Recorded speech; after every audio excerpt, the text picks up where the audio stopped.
Hello, everyone. Welcome to Where Are All the Women? We're all here. We're here today with Mary Lou, as always, and we're joined by special guest Lierre Keith. Hi, Lierre. Hey. Hi, I'm so excited. For those who might be watching, who might be unfamiliar with you, who are you? What are you doing about my yourself. show? Who is this? Oh gosh, who am I? So I've been a radical feminist since I was 16, and I'm now 60, so it's a long time. My mom was a feminist. She went to consciousness raising in 1972. So I like to say the glorious results appear before you. So this is my life. This is what I've done, is be a radical feminist. So I've done a lot of activism and just whatever you want to talk about with that. But also written some books. Yes. I'm most infamous, I'm not going to say famous, but infamous for a book called The Vegetarian Myth, Food Justice and Sustainability, which is a whole nother story. But I was a vegan for 20 years and nearly killed myself. So I got a book out of it. So I wrote that and then a bunch of other books too. So I'm very much on the kind of eco-feminist side of things, as well as being a radical feminist. So I've written stuff, environmental stuff. So, and I'm the founder of Wolf, and this is my group, Wolf. Yeah. And we have come so far and done such cool stuff. And I cannot believe that my little tiny baby is out there in the world, talking to the government and filing lawsuits and briefs, and we're doing really cool stuff. So it's amazing to me that actually went anywhere, because most times you try something and it just kind of flops on you, but this one they just ran with it. So I just stand back and go, wow, look what you're doing now. And it's really cool. So I can tell you what we're doing if you want to hear more about that. But yeah, definitely. we got some really good stuff coming up. Wolf has been going strong for a long time now. When did you start it? 2013. Okay. And it was just me and 15 women. I was like, come to where I live. We're going to have this meeting all weekend. And I want to see what we can do, because we're not organized and they're very organized. And we are never organized. We don't know how to do this. We don't seem to think that we can or that we should. We're too pure to get involved is part of the problem. And it's a real problem, because if we don't engage, we're going to lose. Yeah. So I wanted to see if other women agreed, and some of them did. So we're like, all right, we're going to do this. So, it's, there's rough moments, but it's just been an amazing thing to watch this just get bigger and better. Yeah, it is amazing. We've got 4 full-time staff. We've got a lawyer on staff. I know it's nothing compared to the ACLU with their 800 lawyers in Washington, D.C. alone. But, David versus Goliath, sometimes you can just hit him right in the eye. So isn't that what he did in that story? Yeah. Where did he hit him? He killed him, but did it hit him in the eye? Somewhere in the head. Somewhere in the head. It worked. Yeah. So, I don't know why I said I. I'm going to have to look that up when we're done. How did he actually kill it? I know it was the slingshot, but anyway. Now we're doing good things. So upcoming, can I tell you? Yes, definitely. Before we get into the event, I just wanted to complain. Let's complain. Let's do it.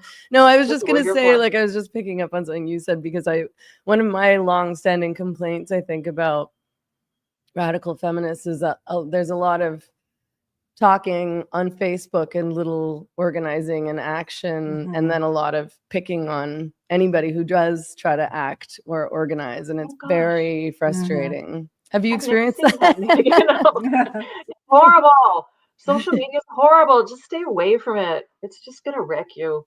That's all the research says. At 30 seconds on Facebook, and most of us are depressed. Why do this? Yeah, Facebook is horrible. I barely go on there anymore. Just have to draw a hard line under most of it and never read the comments. Yeah. It's not worth it. You're just going to have women saying, and men too, obviously, but the women hurt more because you think that they're on your side, and then it turns out they're not. So no one can hurt you like your own. It's just not worth it.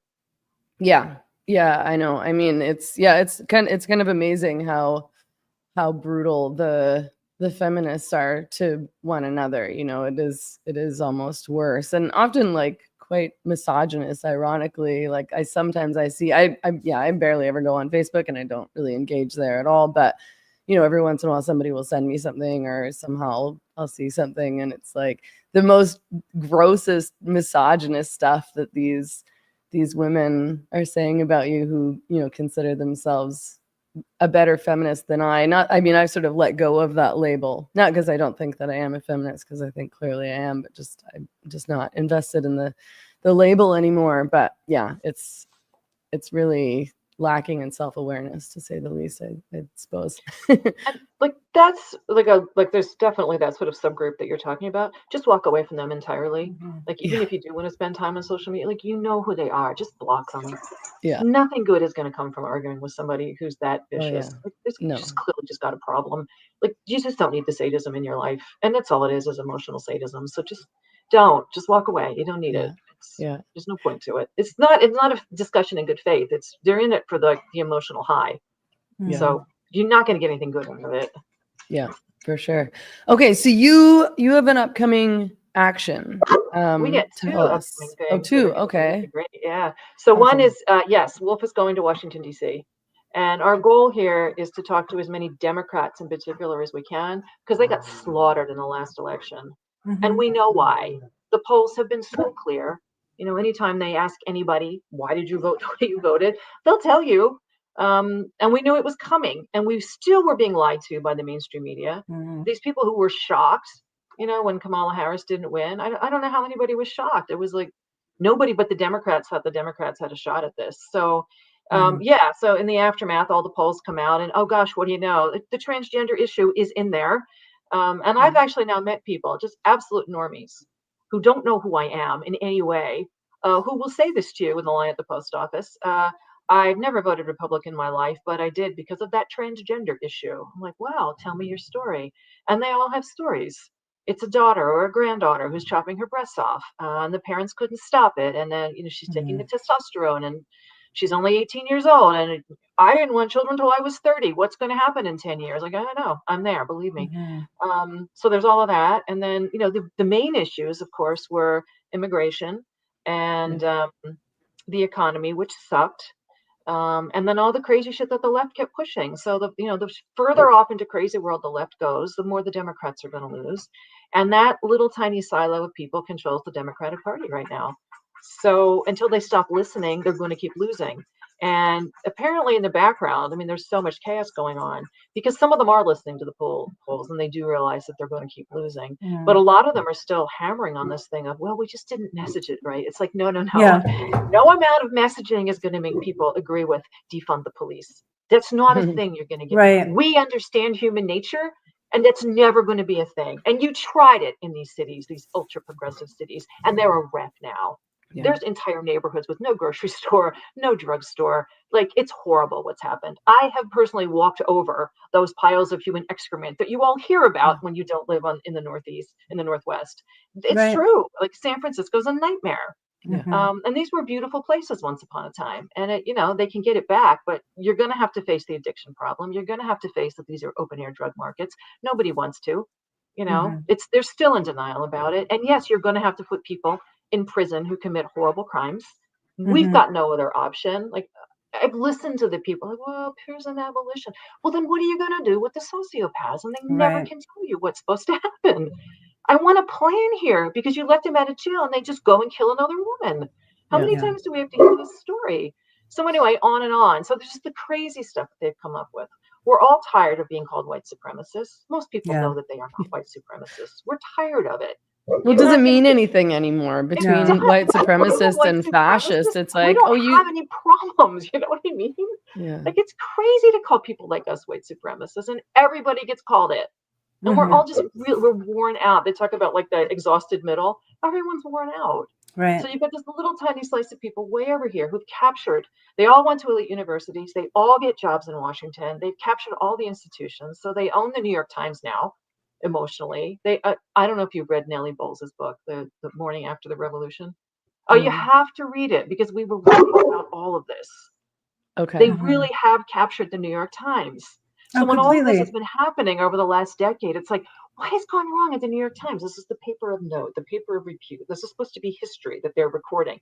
And they're clearly lying to us about so much stuff. And it's all true. They were lying to us. And then they come out and change their minds without telling you that they've changed their mind. Now all of a sudden you can say, oh, maybe it was made in a lab in Wuhan. Okay. Oh, yeah, right, we kind of knew this, didn't we? And all of a sudden they can talk about it. But she was at the New York Times. So she explains from the inside what happened and how she lost her job there, as well as Barry Weiss, what happened to them. And it was this entire insane little culture of, personal purity spiraling in on itself. So you get called a racist and you get called this and because you have to be absolutely in lockstep or else you're a very bad person. So they couldn't actually talk about what was happening with Black Lives Matter. And the whole thing was a grift. Yeah. The whole thing was a scam. Stolen, Oh yeah. It was just money laundering. Yeah. Top to bottom. Yeah. Go ahead, Mary Lou. You're saying the canceling that we've watched of how every single slightly turfish woman has been exiled from every one of these institutions, and every man who dared to be on her side either shut up or was exiled as well. They can live in their bubble because they have fortified their bubble so hard that there's no room for discourse, let alone dissent within it. I don't know if you have been watching the hearings on NPR going on in Congress, but I mean, it's the same thing. I just saw a clip today. Yeah, they were the same group of people captured NPR. Yeah, they don't have a single registered Republican on their editorial staff. Yeah, and this is a taxpayer-funded institution, and it's just a wing of the Democratic Party. And they don't realize how this behavior breeds contempt from the normies. People, absolutely. Yeah, they've been behaving contemptibly. Well, and I think, it's interesting because it's like, I think a lot of my friends or people who used to be my friends back in Vancouver, it's, they really do think that they're the majority because they're surrounded they've surrounded themselves by exiling anyone who thinks differently or does wrong think or whatever it is, TERFs. And so they've isolated themselves to the point where now they think that everybody really does think like them. And then of course they're shocked and confused and appalled when, Trump wins or, they meet somebody who just tells the truth or they talk to somebody like me and they're like, I can't believe it. And I'm like, well, believe it. And I'm obviously not the only one who thinks like this. Like you've chosen this little bubble and now you have a completely warped sense of the world. They've also given the Republicans infinite ammunition with the trans issue. They can just pull this out over and over and over again. I think like the abortion issue, they're just going to use this as a football. But unlike the abortion issue, 80% of people in the country are TERFs. It's just, I agree with that. Yeah. So they're going to lose forever. Just this weekend, there was another one of those crazy articles in the New York Times about, let's just make all sports be no sex categories at all. We're just going to have open everything because we know nobody can really tell who's a man and who's a woman. Like, are you people insane? How are you still doing this to us? The sports thing. Infants know the difference between a male and female face. Of course, they prefer the female one. We're born with the template. Right. We're clearly born with it. Of course, my dogs know the difference between men and women. They're not even human. They know better than I know. I mean, it makes sense. You would have TERF dogs. I know, right? But they're not. But all dogs. All dogs are TERFs. Every dog knows. All animals, I think, are TERFs. Between male and female dogs. That's for sure. And then neutered humans. Neutered or not, my dogs can tell the difference between male and female. Yes. Instantly. They know how they smell. They know who's who because they know which hierarchy they belong in. They have to know for their survival who's in charge and who's. Anyway, you're going to Washington. We're going to Washington because Democrats. we got the facts and figures, and we know why they lost, and they're not listening. And there's a few little cracks for the ones who are listening. And it's not because they're great people. This is the thing that's just driving me crazy right now. I keep saying because I live in California. Gavin Newsom is my governor. Oh, wow. And I know, right? So. Sorry. The joke here, and it's fine. Believe me, the joke in California is that he's always running for president because he clearly wants to be president. And he's 6'4". He's got beautiful hair. Yeah. This is who we elect to be president in the United States. Mm-hmm. He could get there, and he's the governor of one of the most powerful semi-nations in the world. California has the 5th largest economy on the planet. Mm-hmm. So he's not just a governor. Okay, he's really a prince. He's a princeling.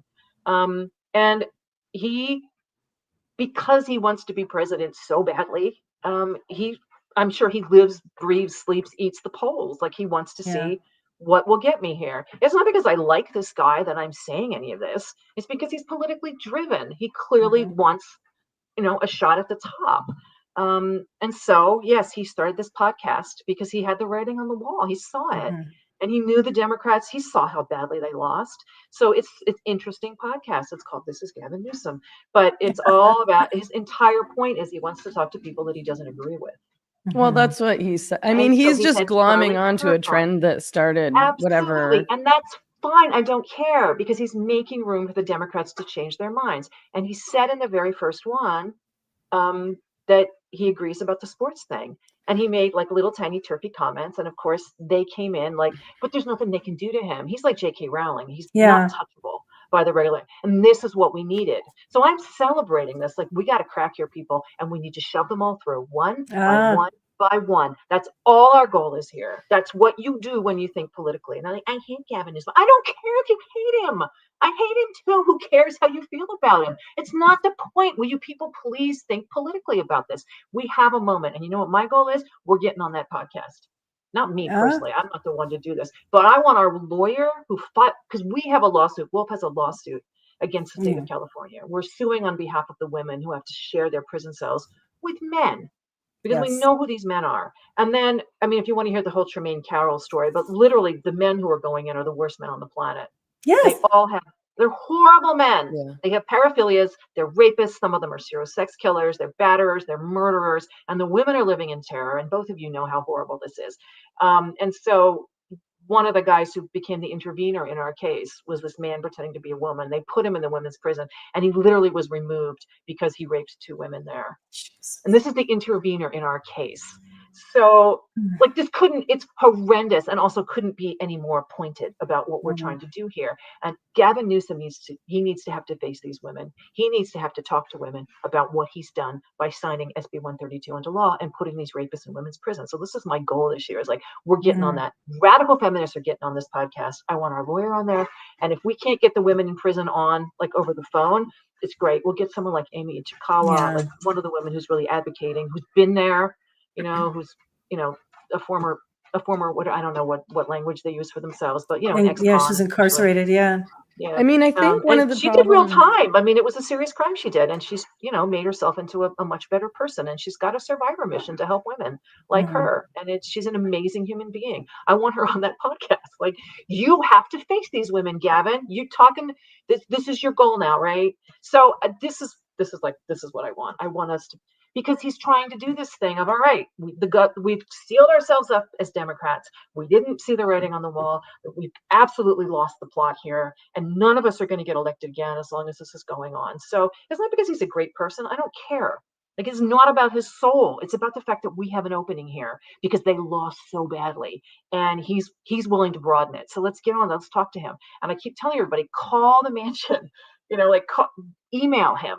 Get on Twitter and just keep saying it every day. Gavin, what are you doing? Why are there rapists in women's prisons? That's all you got to do, because it's the next one after sports. It's the men in women's prisons. And then talk about the kids. Why are they letting this happen to children?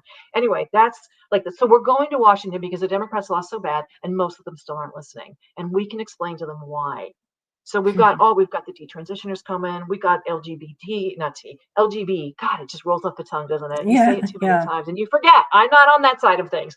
L and the B. We've got L and B going to do this. We've got the parents. We've got some great moms who are coming. And we're going to have a training the day before about how to lobby. And now when we're setting up all these appointments to talk to them. So we're going to go in there and we're just going to do our best to get through to them. And I don't think anyone's going to change their mind in that half an hour. But I do think that we can leave them literature, and the ones who do want to get elected again, who have started to see that this maybe isn't working, they might read it. They might do some more research. They might ask their staff to do some more research, but it's the only way we're going to get there. If we don't talk to them, they're never going to hear it. This is the problem with this, like, cootie theories of politics, where you can't talk to anybody who's not pure enough. How are they ever going to hear it if we don't try to reach? The other side reaches them all the time. They're not afraid to talk to them. Why can't we get in there? This is how democracy is supposed to work. So we're going to Washington. We got 2 lobby days, and anybody out there who lives in the United States, if you want to come, get in touch with me. Please come. We want more women to come. We've got a whole great training planned, and we're going to do this for 2 days up on the hill. So when is this happening? It's in May. It's May 19th is the training. That's a Monday. And then the Tuesday and Wednesday, 2021 of May is the days that we're going to go and lobby. And if you've never lobbied before, it is scary, but honestly, they're just people. And you don't have to go in alone. We're going to go in groups of 2 and 3. We can figure out who's the best people to go talk to yours with you. Like, what's their gig? Who do they want to, who do they really want to talk to? Is it moms? Is it lesbians? Like, who is it? We'll make sure you don't go alone, and you'll see that you can do this. You really can. How do you get in to talk to them? Like, do they? They all have forms on their websites. If you're a constituent, you are absolutely allowed to request an appointment or call. And sometimes you have to bug them a few times, but they kind of have to see you if you're a constituent. You might talk to a staffer. You don't necessarily talk to the big person, but that's fine. The staffers have a lot of power. And if you can convince a staffer that this is serious, the thing is, the polls will tell them this is serious. Right. I think they don't care. Like, no, I think if they want to get elected, they have to care. They lost that election because of this issue. The swing voters, this was the number one they voted on, and they lost to Trump because of this issue. They lost on other issues too. There were larger constituencies that moved on other issues, but the swing voters alone won for Trump, and this was what they swung on. If they had gone the other way, the Democrats would have won. So this is how you can read, like who won and why. This was an issue that absolutely lost the Democrats in large numbers. And you had places like New York City that swung more red than they've ever been in their entire history. And a lot of it was immigration and it was the economy. But this is another one of those issues where it doesn't play with we know the difference between men and women. Stop gaslighting us. People are sick of it. Well, we need to address how what we say the immigration issue is also a women's safety issue in the minds of the public. Yes, it is. Yeah. That's the reason why people were so horrified. It's not the Reagan era where it's about jobs. This really was about women being groped on the subway, women not feeling safe. The Larkin Riley case, all these women being killed by immigrants, and the imagery of wave after wave of military-age men coming across the border really was about women's safety as well, to a large degree. And I don't see any Democrats addressing that. I think that's I think that issue also is about jobs and the working class, and the Democrats fundamentally don't care about the working class. They're a party of the elite. So Mary Lou, you're old enough to remember Seattle and the WTO protest. Yes, I know. Like the shining moment on the left. What was everybody protesting? Globalization. Yeah. We were supposed to be like protecting jobs, if nothing else, but also our sovereignty, right? We didn't want these bureaucrats in a faraway place making all kinds of decisions about it. Like, that was the whole point of it.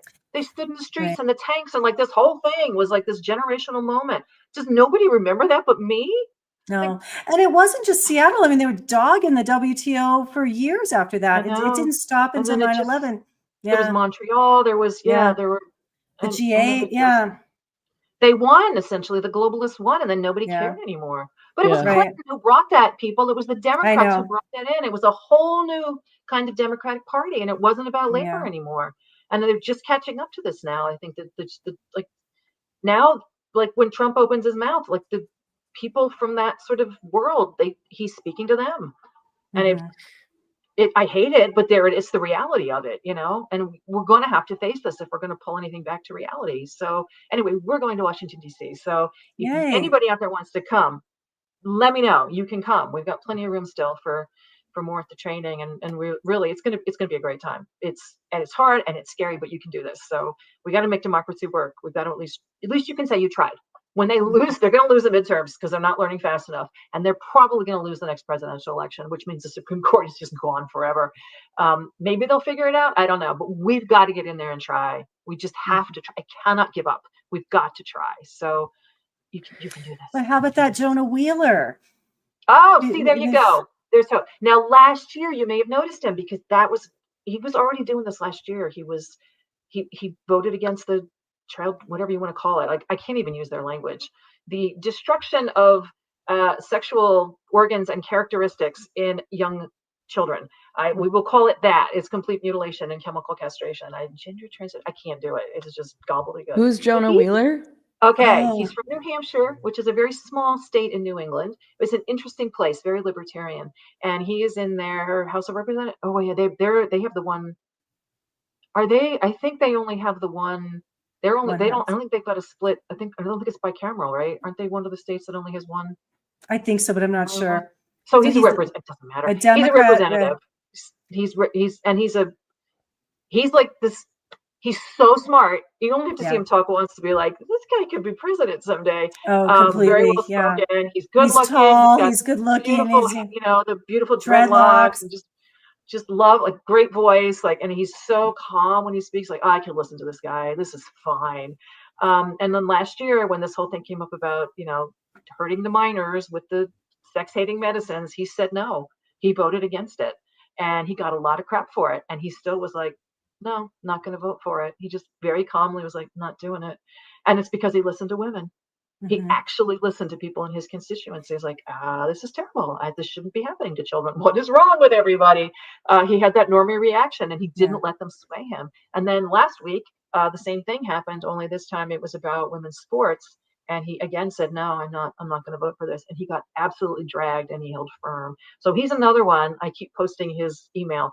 Send him a love letter, people. He needs to know that he will not swing in the wind, that he is loved, that he is, he's been brave, that we saw it, that we need him, and he should keep running, and we'll vote for him for president. So he needs to hear it. And so get out there, people, on Twitter, send him email, wherever you can find him, and watch the videos, because he was amazing. And then they had at the Peterborough, I even know where this is, Peterborough, New Hampshire, at the public library, they had a big event, like a town hall event. And they really gave it to him, and he just kept saying no. You can watch it. It's on YouTube now. That was just 2 days ago, I think. He did a great job. He maintained his equanimity. Dignity, and he voted on yes on a bill. He broke rank with all the Democrats except for one other Democrat on a bill that that allows private businesses to segregate bathrooms, washrooms, locker rooms, gym facilities by sex, not by gender identity. It just gives the business owners the right to have single sex bathrooms, to have single sex locker rooms. And all the rest of the Democrats were opposed to that. In the live free or die state, in the libertarian bastion of New Hampshire. Yeah. So you should, I got chills watching him. Yeah. He's amazing. This is the hero we need. He's an up and comer. He's great. I can see him going far. He's got it. Like, he's got that, just that, like, that low level charisma. That's like, all right. He's a star. He's a star. Yeah. He was great. He just was amazing. So send him a love letter, everybody, please. They need our support when they step out, because they just get smacked down so fast. And most of them just back right up and never do it again, because it's so bad. So let him know the normies are with him. So that's our first event, is we're gonna go lobby and just see. It's like dropping a stone. Like, you don't know when it's going to hit water, and you don't know what the ripple effect is, but you have to be the first one, over the threshold.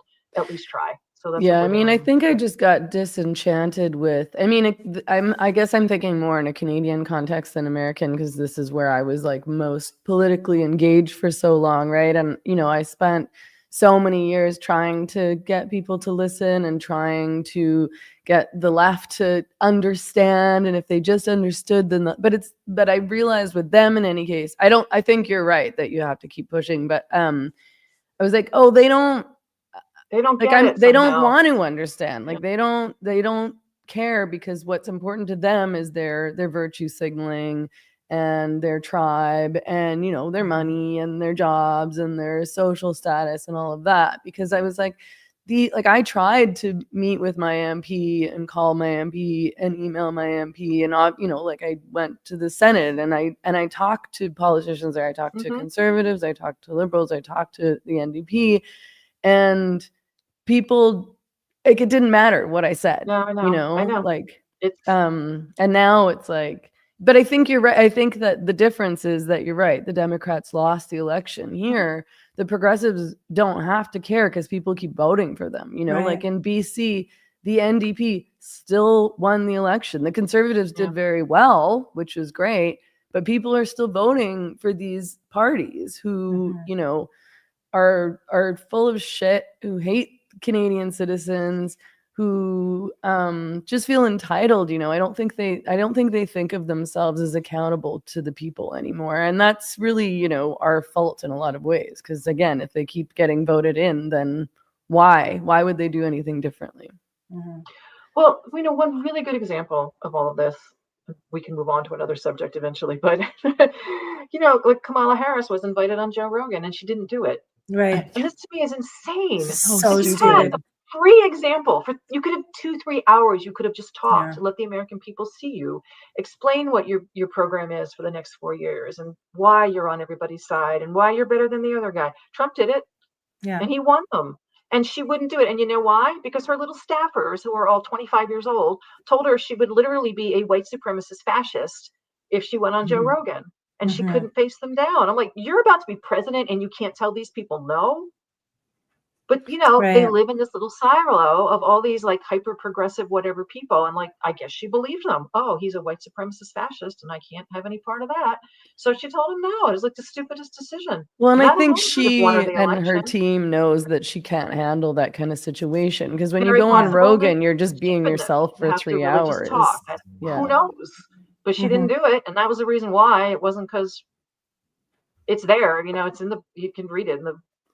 Yeah. That's what they said afterwards. So I was like, well, okay, that's really bad. That's not even, I'm afraid to do it because I don't know how to talk for 3 hours. Like that just seems like a lot. I get that at least, but this, because your 25-year-olds told you not to do it because he's a fascist. Come on. She probably would have lost the election by an even bigger margin if she had gone on. If she had done it, who knows? Well, she would have.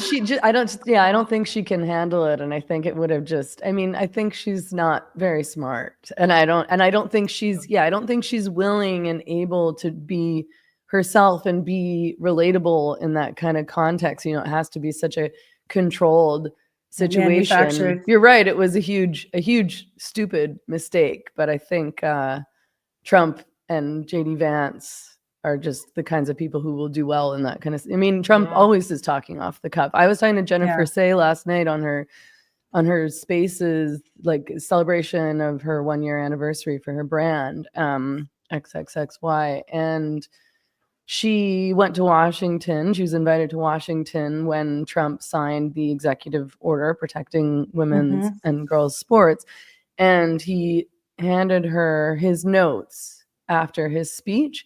And she said it was just a list of names of people to thank. Like he really does just talk off the cuff, he's well equipped for that kind of. You can't. Yeah, that's what it seems like he's doing, and he actually is. So and I can there's one more point I'm going to make here. There's the executive order, the one that like tries to pull back all the gender nonsense. So there's a lot of women who are like, wow, that thing was perfect because he said sex and it was adult human female. And like, how did that happen? And I'm going to tell you how that happened. The woman who was the lawyer who penned that legislation, that EO for him, worked with the IWF, which is the Independent Women's Forum. Yeah. And that was the group that Wolf partnered with to write the Women's Bill of Rights, which starts with that definition of woman. And we managed to get that passed in 4 states, starting with Kansas. So she knows the right language to use because she's been trained by radical feminists. Like she was willing to understand our perspective. She adopted it as her own. Like they all got it, that this is the words we have to use and why it's important. And then what do you know? She gets tapped to go work in the White House and in the administration, and she gets to write this executive order that uses the correct language. And the reason I'm making this point is because I want everybody to remember 10 years ago when we got dragged for daring to talk to conservatives. Well, this is what happens sometimes when you're willing to talk to people that you don't agree with about a whole bunch of stuff. Some of them get appointed to the White House and they remember what they learned from you. I'm not saying she's going to change her mind about abortion. She might not. I don't know. But she did learn about this. And that's why that executive order was perfect, was because we did that work and we got hated for it. But we did it because we saw that it was important. And that standing back and doing nothing because of my own personal purity, was going to, I'm going to get the cooties and it's going to stain my soul if I talk to a conservative. Well, this is why we lost, is by doing that. And I'm afraid, in Canada we lost because, the TERFs fully lost in Canada because all of the leftist feminists refused to do anything because they refused to speak to conservatives. They really, it's even more extreme in Canada, right? This tribalism. But they only, it's not that they won't even speak to the conservatives, it's that they only want to speak to other radical feminists and leftists. They don't want to speak to anybody who's power. There's no institution that we have access to. It's like, okay, you're all listening to each other talk and you all agree. Great. We know that. We're all 20 of us are on the same page. Little tiny thing, and then we'll never speak to each other again. I was like, okay, that no one in history is going to understand what this disagreement was. That's as far as we ever get. It's like, can we think a little bit bigger? How can and then we all cancel each other when somebody does kind of step out of the box, and it's just a bunch of isolated women across this huge country screaming into the wind. I just wanted to. I'm not going to talk about like names on, in anywhere in public, but, behind the scenes, like the number of women who have picked up on this habit of canceling each other is really horrifying because they've already been canceled. They've had their lives destroyed. And then in tiny little radical feminist groups of like 100, they are willing to try to cancel another woman and get her, taken out of, off the roster or out of the event, or, if you put her name on there, I'm not coming. It happens to me constantly. You learned nothing. They took everything from you. You're living in like dire poverty now because you can't get speaking engagements anymore. And you're willing to do this to another one. You don't have to go to their event if you hate that woman so much. Why would you do this to someone else? You really think this is the way forward after everything we've seen for the last 15 years? It is just utterly, it's bewildering and also like kind of soul crushing, honestly, to watch other women do this to each other. Like you learned nothing from this. You still just want to have the witch hunt on each other. Why is this satisfying? Like, this has got to be something in you that like feeds on this, but I don't get it. I don't really understand either. And it's, in Vancouver, I was the first or, almost the first in Canada to start talking about this. And in Vancouver, there's, I and a couple other women were fighting to organize events for so long. And it was so hard, as you know, because you lose your venue at every turn. We have no funding. The protests, security, bomb threats. The whole bit, I know. And like, there's then the last two events that finally a local group, VRR, organized, they explicitly kept me out of the event and had somebody speak at the event who publicly trashed me at one of the events. And I was like, you guys, I have worked with you and supported you. And, I've, despite the fact that I have political disagreements with you and I don't necessarily like the way you operate, I still, of course, support your work and wouldn't go around publicly trashing you. And they held this event that was celebrating the win for women only spaces in Canada, and I was like, you lost the fight, and you lost the fight because of this kind of behavior. And you have 20-30 people at this event because you refuse to reach out past your horizons, and then are busily canceling the other few women in Canada who are publicly fighting on this issue. The purity spiral is a death spiral. Like, right. When are we going to get this? Like, there has to be a better way. It wasn't always this bad. I'm old enough that I remember. It really wasn't this bad. I mean, we always had that sort of politically correct, all right, and she's a bit much. But it was like 5 people, and you knew who they were, and you just kind of avoided them. It wasn't the whole culture, honestly. It really, you used to be able to talk about some things. But man, this is just... That's terrible. I'm really sorry, Meghan. That's horrible. Yeah, it's really sad. It's really awful and counterproductive. I just wanted hurts too. Like, we're human. I want everybody to understand. We hurt too when you do this to us. We might look strong because we keep going, but it hurts when our friends betray us. Yeah, for sure. I just wanted to point out briefly that the woman you were talking about earlier is May Mailman, just for people listening. And I had her on the podcast, and I just posted that link in the chat. Yeah, she was amazing, because I read that executive order, and Mary Lou and I, of course, discussed it. We're like, this is so turfy. Like, what turf wrote this perfect executive order? It is. They didn't get Matt Walsh to write it. It's awesome. No. It's just they said sex, not gender. I mean, I know that Trump said gender here and there, but the executive order itself said sex, not gender, and I was like, wow. It's a miracle. That's why she's a smart woman. She got it. Like, if you just explain it to people, they often are smart enough to get it. Okay, our other event, I just want to mention it. We're having Radical Feminist Summer Camp, which I think sounds like a lot of fun. So I can't tell you exactly where it is for the usual reasons, but it's here in the Pacific Northwest. And it's basically a week where you can be part of a magical radical feminist village in the woods, in the forest, and go swimming in the river. And everything's provided, all your food and everything. And dogs are allowed if they're on leash. Yay, dogs. Nice. And we're going to have all kinds of great workshops about learning about activism and radical feminism. We got the 101 to the more advanced. We got it all because, a lot of women are brand new and we want them to understand what this is. It is a distinct political philosophy. And I want to lay it out for them. And also here's some great skills that you can learn how to be an activist where you live and all of that. And then all kinds of fun stuff too, the usual things that goes on at like women's stuff. So, and then we also wanted to add the layer of like actual camp because a lot of us didn't go to camp, or we did and we loved it. We'll be there. There's a lot of Girl Scouts in the background here. So we're going to have tie-dyeing and we're going to make friendship bracelets. We're going to have songs around the campfire and we're going to go for hikes in the gentle hikes in the forest and go swimming and have wildlife experiences and nature stuff and like all that. And then we're going to have like a talent show at night, and Thistle's coming and she's going to do music for us and all that kind of campfire stuff too. So and it's very affordable and you get a free t-shirt. We have really cool t-shirts. So and where can people sign up for all this stuff? On the website, on Wolf's yes, website? go to Wolf, go to womensliberationfront.org and you can find all about camp on there. Do you have to come to the whole No, you can come for as much as you want. You don't have to, though at this point, literally everybody but one person is starting on Tuesday, which is the first day. Everybody wants it. Everybody's like, we want longer. Every time you go to one of these events, it's just 2 days and not enough. Can we have more? I was like, all right, we're going for a week. We're doing Tuesday to Monday. So far, except for one woman who's just doing Thursday through, everyone's coming on Tuesday. Like they really meant it this time. Like they really do want a whole week.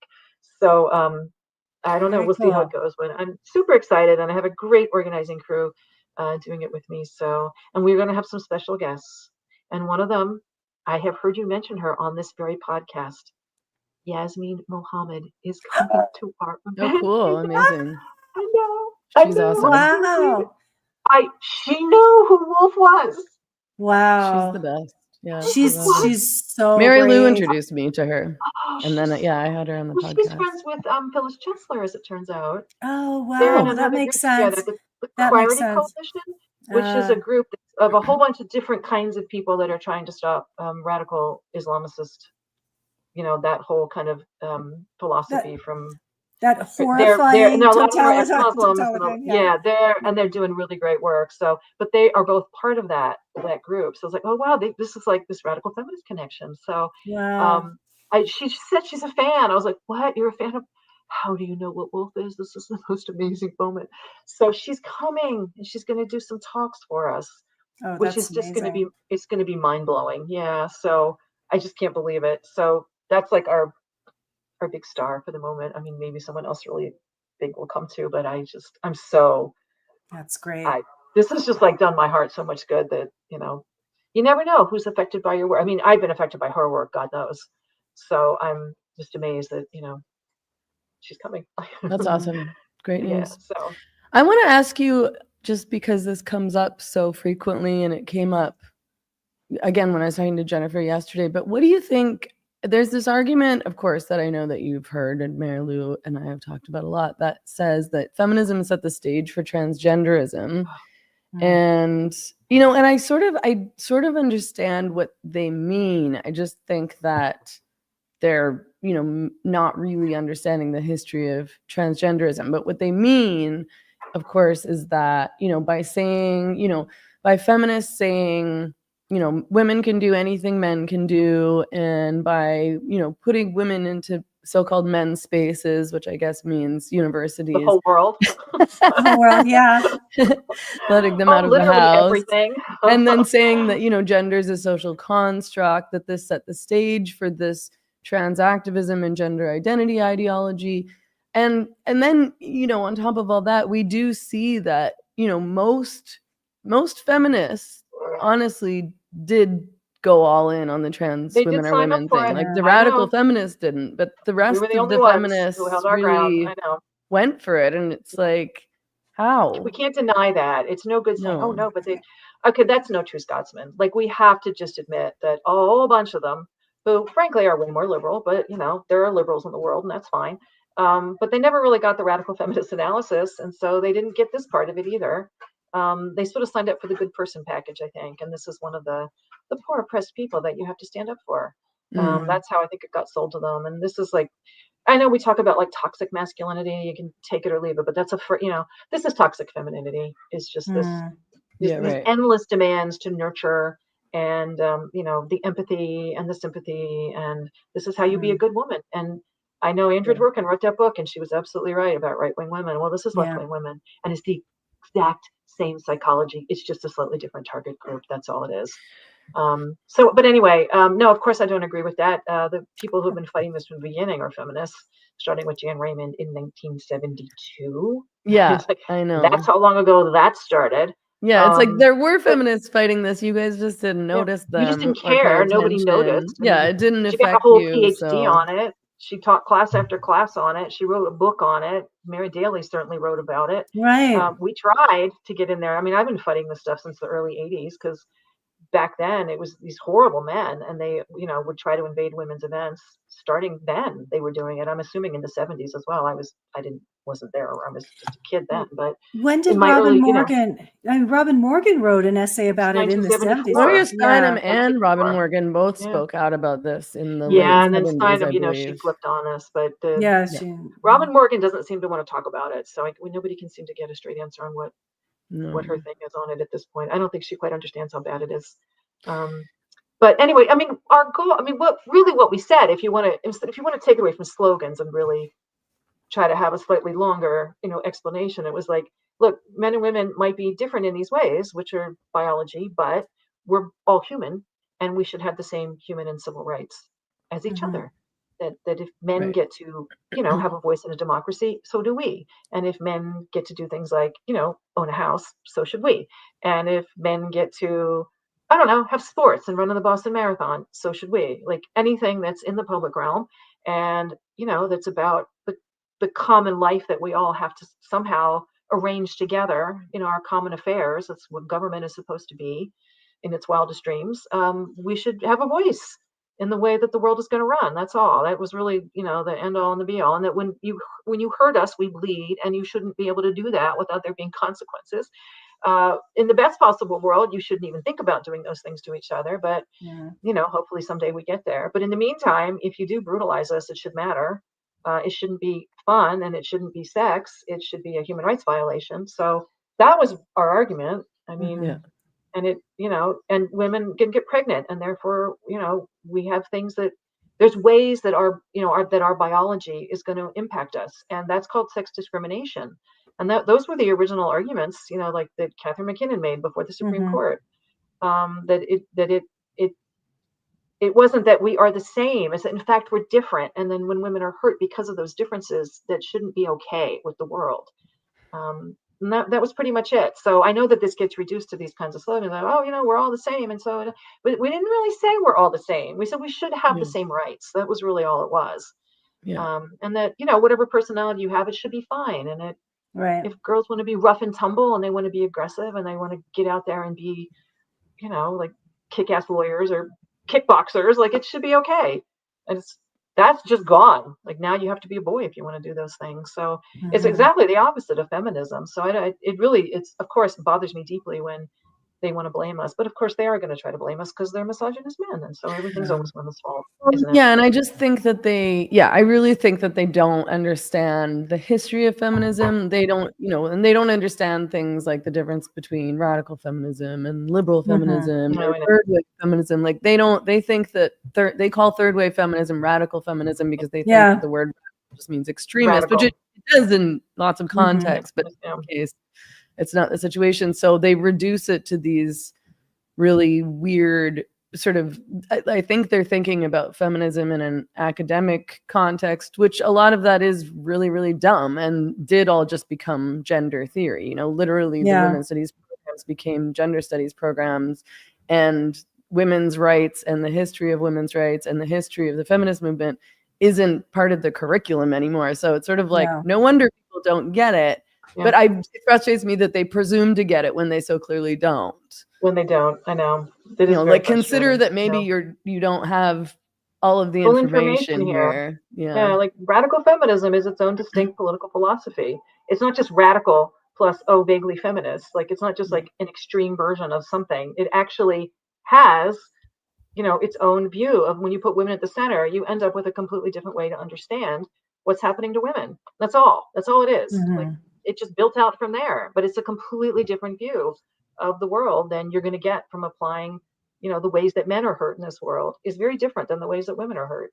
So that's it. That was all we did, was just make theory about that. And it's radical feminism. So they don't want to hear that. They don't understand it. And then we have to acknowledge how many women have betrayed women. We can't keep pretending that it's not true. Like, a lot of women ushered this in. They did. Yeah, for sure they did. And starting with like Judith Butler, continue, and, you know, they're Leslie the ones. Feinberg and Pat Califia, and like, you know, they all wrote books about it, and they were the ones who like opened this floodgate. And then the next thing you knew, everybody slightly younger than me was chopping her breasts off. Yeah. And I think, I mean, third wave feminism really operated as a backlash to the prior waves and adopted intersectionality as their primary analysis of the world, as opposed to coming from a women's rights perspective. They divided everybody up into privilege categories and who's the most oppressed and who's the most marginalized and who's the most privileged. And that's how men in dresses became the most marginalized population. Somebody told them this is a marginalized population. They're like, oh, eek. I guess we center them now. Yep.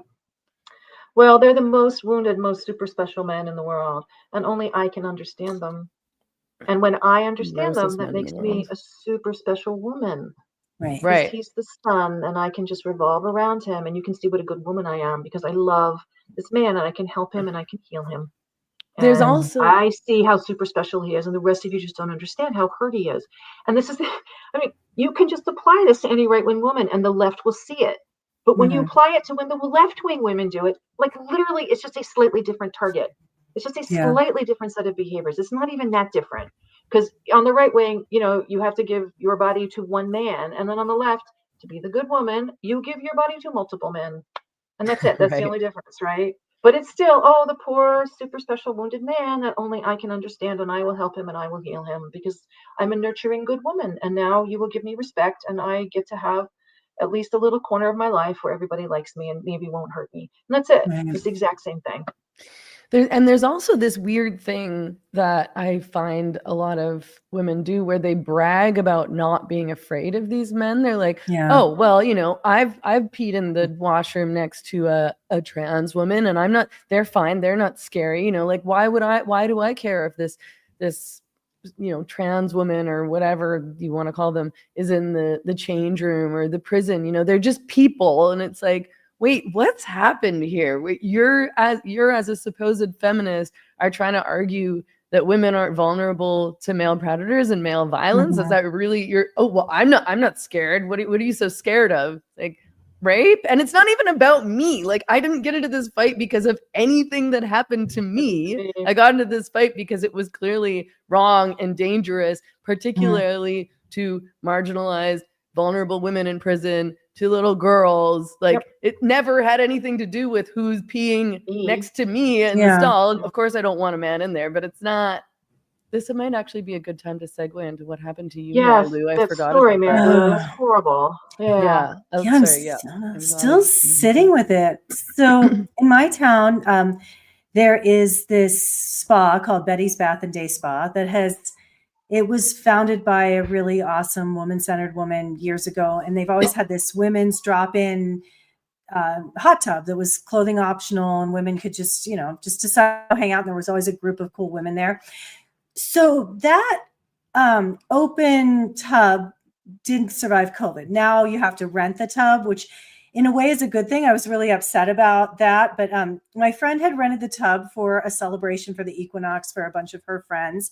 And it was the women's tub. Then like that tub can only be rented by women. And that tub is adjacent to the women's locker room.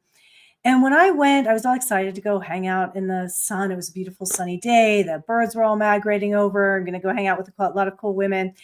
And I'm checking into the spa. This place I've been going for, like 20 years. And in the lobby, there was this gross guy. Like he just set off all my perp You detectors. I knew, except Yeah. I didn't know he was an AGP. I just thought he was a man. He had he was balding all to here and then had like stringy gray hair, and Of course he did. And he was talking about Oh, how God. great his massage was. And I'm like, okay, I just got to get in where the women are so I can just get away from this poor Him. front desk lady having to fawn over this creep. And I go in and I'm getting undressed, and then he's in there. Suddenly he's in there. And I would have had a problem even no matter what his presentation. Like I'm not one of those women where I'm like, he wasn't even trying to look like a woman. Like it's not about that. But here's this guy in there. We're all like half naked. Nobody can say anything. Another friend of mine who is a Queen Terf was there with me, and all we could say was, I'm so sick of this shit. Like we just took our stuff and ran to where the tub was and finished getting dressed in there. And I didn't say anything, and I didn't do anything. And I felt so ashamed of myself, mad at myself. I couldn't sleep. I was shaking. I sat with it and was like, why did I do that? Why did I was like, I'm just going to go hang out with my friends and get away from this guy, because I didn't want to blow up my life any more than it's already been blown up over this stupid issue. I live in New Mexico, which is the one big blue state on that map of all that red. Like the Democrats own this place, and they have the governor's mansion. They have the executive. They have both branches of the legislative. They have the courts. I'm in Albuquerque, which is just gospel of NPR Central for the most part. And not only do the Democrats like run things politically, like they run all the licensing boards. So my livelihood is at risk if I make a scene. They went after you once already for your license. They've gone after me multiple times. Yeah. Okay. And, I just didn't want to blow up my life again. I just didn't. But this time it was personal. Like I messed up my marriage. I was trying to explain to Phil how, I really I feel low-grade sexually assaulted, I feel, you were. You were. He had no right to be in there looking at your body. Yeah. And making us all uncomfortable. You were assaulted. Right. Well, assault is physical, but you were violated. I mean, that used to be a crime. Yes. And it is. And it technically. A crime was done to you and all those women. And knowing there's nothing we could do about it. It's just like being a woman in Iran of like, I can put this on my head. I can go to jail or be killed or be lashed or be raped. Like I don't have any recourse here, because even if I speak up, my life is going to be much worse for it than it is just be like participating in my own abuse. It made me have flashbacks to being groomed by my pedophile grandfather and speaking up for that. It just made me so enraged. It took so long to break through to my husband about why this was a problem and how this is no different than an exhibitionist creep exposing himself to someone on the playground or someone if this guy had exposed himself to me in the parking lot, that everyone would agree that's not okay. But because now he's legally allowed to pretend he's a woman and we all have to go along with it, there's nothing women can do. It was a whole other level of horror, I mean, I've been in this fight for a long time, Lierre. You both know that. And I just couldn't believe I didn't speak up. I couldn't believe I didn't fight. I mean, you never really know what you're going to do in that kind of situation, because you're reacting in you're trying to protect yourself and you're not thinking things through. Like in the moment I'm talking about, like in the moment, I probably would have just left too. It's like, I want to get the fuck out of here. There's a creep in here. And you're just reacting. Sorry, Lierre, you were going to say something. Well, when you talk about the 4 Fs, that, when you're in this sort of threatening situation where you feel any kind of fear or like, you're captive or, something terrible is happening, it's freeze, fight, flight, or fawn. And, we used to just have fight or flight, but there's 2 more. And the thing about the freeze one is that it's the most primal. There's not a single animal, and I mean down to like insects, that when they've tested them, if they're terrified enough, they will simply freeze. It's so basic to animal life that if there's nothing else you can do, if I just hold still, maybe it'll go away. It won't see me because I'm Yeah. not moving, and it'll think I'm dead. And it's absolutely primal. And it breaks my heart that every single animal has been tested and terrified in this way. That's pretty horrible that somebody has done this, but we have the information at least. So it's just in our brains so primally that freeze. If I just pretend that this isn't happening, it will stop. Maybe it will stop. And there's such a thing as rape paralysis. Like, we know this, that especially when it's that kind of sexual violation, that it's way worse than any other thing. And we all know this. Right. We know Well, it and instinctively, but we know this from research. And that's a And real it's thing that we well, experience. and of course I thought about that, of all the women who have been accused of, well, why didn't you fight when you were being raped? And it's like, it is a continuum of the same problem, where if you fight the violent man, you're more like you feel like you might be more likely to be killed or destroyed or have your life completely obliterated. And it was like, if I fight, my life's going to be worse, to just have to like participate in your own abuse.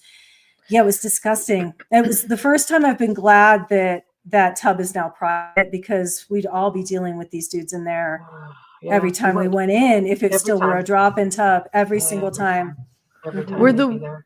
the women that you were with disturbed? Like, how many other women were there in the change room?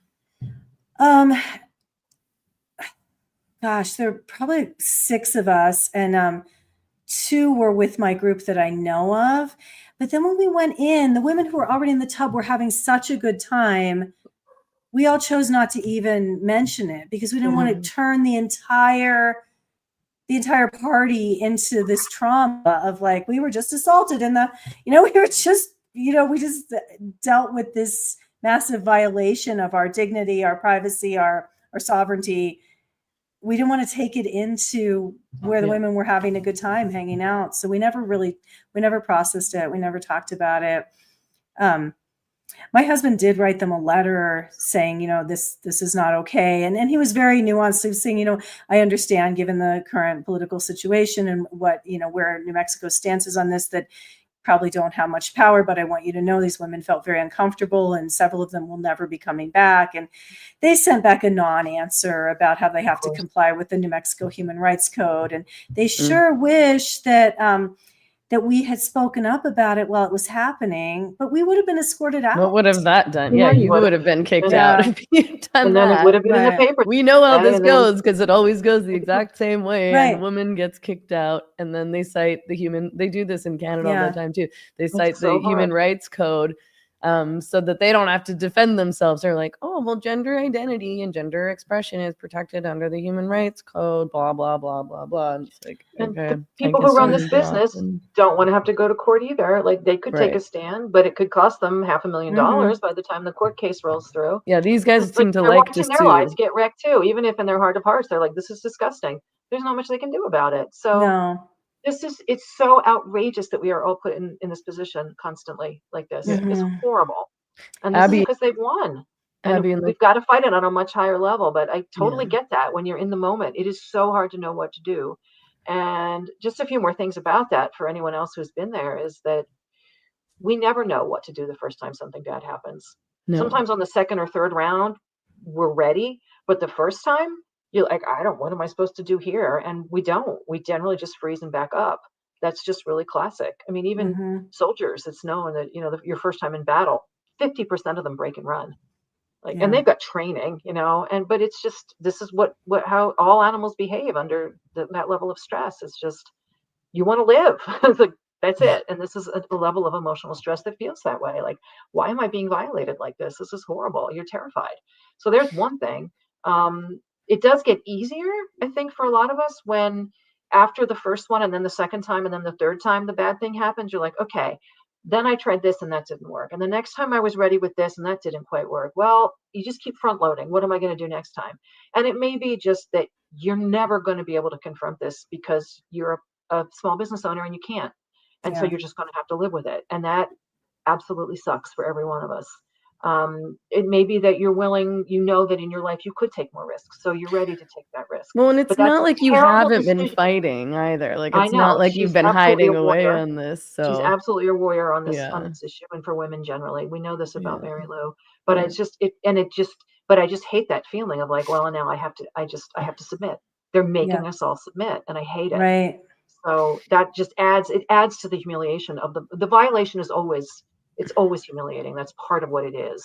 But there's this added layer of, and I could do nothing about it because of this much bigger power structure where they've captured it, and we've just lost. Right. And I just hate that for all of us. Yeah.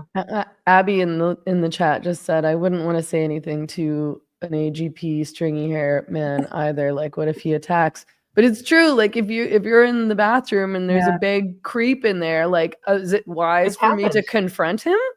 Yeah, it's like, happened. Women have had their teeth knocked out. They've literally had their teeth knocked out by these guys. So it's a risk. They're violent and unstable. So it's absolutely a physical risk. And the brainwashed group of people who are on the side of these men defend them. They're like, well, see what you made him do. You hurt his feelings. Of course, he had to nearly kill you. Of course, he had to punch you in the face. Yeah. That's where we are. Abby thinks that you should move out of New Mexico. She's in Florida. We should get together. I'm going to Florida this weekend to my house that I impulsively bought when I hated New Mexico and was in love with Ron DeSantis during COVID. So you own a house in Florida. Are you happy with that purchase? Are you glad that you have that little escape? I am. I love it. I've become a crazy manatee lady. Like, I'm in love with the manatees. They're adorable. Oh my gosh. I had no idea how enchanting they were. They really are. They have a spell over me. And I think Florida is a really well-run state. I actually think my Venn diagrams do not entirely overlap with Ron DeSantis, but I got to give it to that man. Like, he is a great executive of that state. Like, they got hit again. Like, they got Category 4 after Category 4 storm, and he had the power back on everywhere in that state within 24 hours. He brought in. Well, the other thing, they cleaned up their voting too. Yeah, because the hanging chads and that whole thing. Yeah, they're like, never again. Their voting machine they just get that thing done. So even during like the last one, it was like, we don't know about it. It was like Florida's like, haha, you can come do whatever you want. We have this one down. So yeah, they run that place. And he's prosecuting the Tate brothers. He's prosecuting. Yeah. Nice. Yeah. That was depressing. Yeah, no kidding. Well, thanks for I really don't understand my tale of woe. No, it's horrible. We are all in this position one way or another. We're on our knees in front of these men, and I hate it. Yeah, I hate it. So just collectively, we have to join arms and stand up. But it's going to take all of us. Like, you can't do it alone. There's nobody can do this alone. And there's too many of them, and they've got way too much power. Reading about what's happening to those spas in the Bay Area, the one spa or the man who got all the sympathetic press about not being allowed in turned out to be a convicted sex offender. And still these champions of these perverted men are on his side and think the women are just being mean. I will never understand the mind of the liberal women, especially who keep supporting these guys. I don't understand it. It's absolute heresy for a woman to say no to a man, especially a super special, hurt, wounded man that you should be nurturing, Mary Lou. You bad woman for not nurturing that super special, hurt, wounded man. How dare you not nurture him? And on the right, how dare you not have his baby? And on the left, how dare you not share your changing room with him? But it's the same psychology. The irony, though, is that all these women would have been the Me Too women, though. These women who are now saying, "Oh, these poor men, let them into the change room, stop harassing them, mean, bigoted, hateful TERFs. You're endangering these poor humans." Are the exact same women who are going around accusing men of rape and abuse because they had a bad date. Right. You know what I mean? Those girls in that school, the 13-year-olds who were forced to change in the locker room, 3 women did that to them. 3 women did that to them. Locked the door and made them change. I hope those families win an enormous lawsuit. And I honestly, millions. I hope they bankrupt that school. Yeah. And I wish there were a way for them to press criminal charges. I mean, it's definitely, I'm hoping. Yeah, exactly. You can't lock a door sexual on abuse. Like that. Yeah. It's horrible. Yeah. All across. I don't know if any of you have ever seen that. Oh, this is grim. I'm just warning everybody. If you've ever seen, I know, it was a documentary on Netflix about, I can't remember his name, the guy who was like super crazy Mormon who had the multiple, like 30 wives or I don't know, Warren 60 Jeffs. wives. Yeah, and then his son took over, Yeah. and it just went on and on. And Oh, I remember when that case With broke, the and they FLDS, yeah. rescued some of the yes. girls and like that whole thing. So there's a big documentary about it that I watched Yeah, on I Netflix. watched Some of it it. I actually remembered, like, oh yeah, I remember when that happened. So this is the really grim part. They have an audio tape because, of course, he was like married to all the 12-year-olds. So of course Mhm. he was in it for the rape. So they have an audio tape of one of the rapes, Oh, and they play it and Ugh. man, you will not recover from this. I'm just warning you. You can just fast forward oh that my part. It's near the God. end. But the thing that will kill you is that there's like 10 adult women in there with it's like his little handmaid, like literally his handmaids, and they held her down. Oh God. Like these are the women who should have been protecting. Like you would hope that when the moment come when this adult man is about to rape a 12-year-old, that you would say, I'm done with this. This Yeah. cannot be what God wants. I don't know who God is out there, but this is not, there's no loving God that thinks this is okay. There is no way this has got to be, I'm not going to stand here for this. Right. You would think one of them would have broken. And I know they're in a cult and cult psychology is its own thing and on, but just come on. These are adult women. Like Yeah. this was one of their daughters. Like, what are you doing? And they held her down and they stood in that room and they let this, and it's And all there where's on your that tape. protective instinct to protect your kid? If they can break that, like Yeah. as mammals, as super social mammals, like that mother-child bond, if we're not going to protect the young, what are we for? This is the one I just don't get. I don't get it. And it's the same, these 3 women, that's all I could think about all week after that. I was like, so I had a bad Yeah. week. That was pretty traumatizing when 3 women made these girls change them from, they handed these girls to that predator boy. I can't live in this universe. Like it's one of those moments. And all I Yeah. could think about was that horrible audio tape of that girl. And it's like, this is the same thing where it's the women who hold the girls down and mutilate their genitals. And it's the Yeah. mom that binds the little girl's feet in China. And we know it's like Mary Daly talked about it. It's the use of women as token torturers. We already have a name for it. And this is what patriarchy does. And it breaks the bond forever between mothers and daughters so that we can't fight back together. So we have to find a way through it and over it and remember those bonds and protect those girls. But oh, it's so hard some days. Mhm. I think we should probably wrap up because I know that it's getting late for No. Mary Lou over there and probably for you too, Lierre. Thanks so much for joining us. It was so great to talk with It you. was fun. And I'm just saying there are people who are going to hate me because I'm talking to the 2 of you. And I'm like, I'm not playing this game. Like, I'm sorry, I like these women. There's things we're not going to agree about. I don't care. I'm still going to talk to them. Yay. Wow, I mean, I'm not doing this. Anyway, I talk to people I don't agree with constantly. It's Yeah, part of totally. my job, and it's just baffling everybody to on the me that planet. people think that this is like a normal way to operate where they can just live their lives with never speaking to people who they don't agree with politically. Like 5 people. That Yeah. would be it. If that, I don't even agree with myself on certain things. I know. I mean, I'm changing my mind all the time. Exactly. Every day there's something new where I go, wow, I was really wrong about that one too. Yeah. Okay. Yeah, exactly. That's not a fun one. I Okay. mean, communism isn't such a great idea after all. Yeah, we were kind of wrong about that one. I know. Really wrong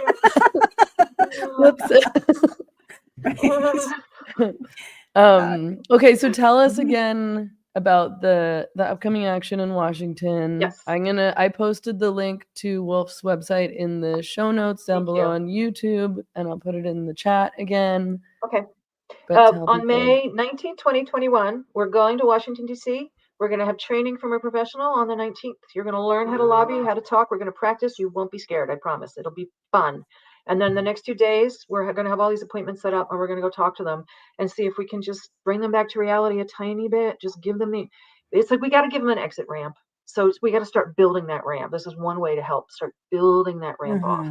So that's our attempt. So just email me if you want in on this fun project, and we're gonna have a great time because it's just fun to be with radical feminists. So come along, everyone. And then Wolf Camp, come to summer camp and be around the fire and learn about radical feminism and meet Yasmin Mohammed and all the other really cool women who are coming, because there's some really, really great women who are coming, and we're gonna have just the best time. So it's always good to be in the woods with women. So that's what we're doing. Awesome.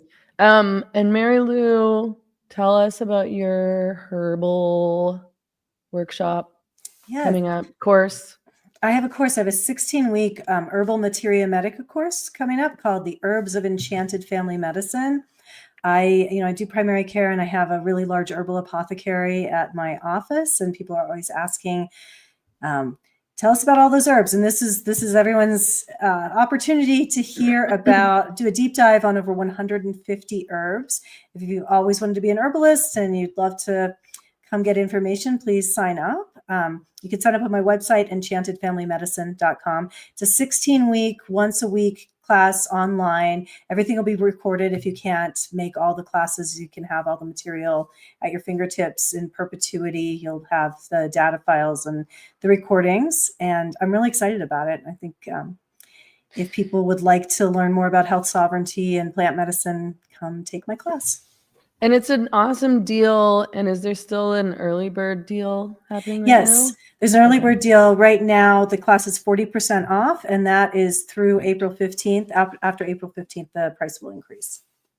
That sounds marvelous. Cool. Yeah, And I just have to tell everyone that I need, before I can actually officially get my name on the ballot. So they called an election in Canada. It's so soon, so it's really stressful because I thought I'd have until the summer or the fall, because part of the process involves submitting your nomination papers, and along with all of this other information that you need to fill out and complete and submit, you need to have 100 signatures from people living in the riding. So it can't just be Vancouver, Canada. It has to be people specifically living in the riding, and they have to print out this form, sign it, get a witness to sign it, scan it, or take a photo of it and email it back to me. And it's really difficult, partly just because the riding is so brutal. Like it's such a lefty riding that there's already so few people. You know, I'm not running to win. I'll never win. Right. The CPC will never win. The Liberals will never win. The NDP are going to win this riding every time. This is a political tactic people have used forever. Like, just get yourself on the ballot so you can talk in public. Yeah. And because, you know, as I've said, you know, they're never, specifically in this riding, but even Vancouver in general, and even most of Canada, you know, nobody will talk about this. The NDP is never going to talk about this or address this. If we don't force them into the conversation, they're not going to do it. Nope. So this is one of the only ways. They've already, you know, they erase us all from the conversation. They've been doing that to me for years in Vancouver. And so this is a way to sort of force yourself onto the platform to talk about women's sex-based rights or whatever it is that you're trying to start a discussion about. But I'm now, like, we're hustling like crazy. The election's been called for April 28th. So we need to collect 100 signatures really, really fast to get going so that I can actually get my name on the ballot. So if any of you watching live in East Van, you don't have to be registered to vote. You don't have to be planning to vote for me. You don't have to like me or support me. You just have to sign a form saying that you consent to my name being on a ballot. Or if you know anybody living in the Vancouver East Riding, please ask them to sign and send them the form. I put the link to the PDF also in the show notes. Oh, I think we lost Lierre. I know. Oh, there she's back. She's frozen. That's okay. We're almost wrapped up. It looks like there's a connectivity issue over there, maybe. But yeah, it's really important. It's sort of now or never. I think this election could be a major turning point for Canada, or it could not be, and things could get much worse.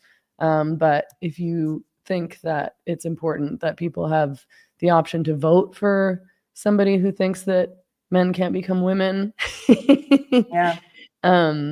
please, sign a nomination form. And again, the info's in the show notes on YouTube. It's also on my Substack, which is at meganmurphy.ca. There's an explainer of how to do that and a link to the form there. And send it to anybody that you possibly can who you might know in the riding. And I think that's it. Do we have anything else to say, Mary Lou? No, I think that's it.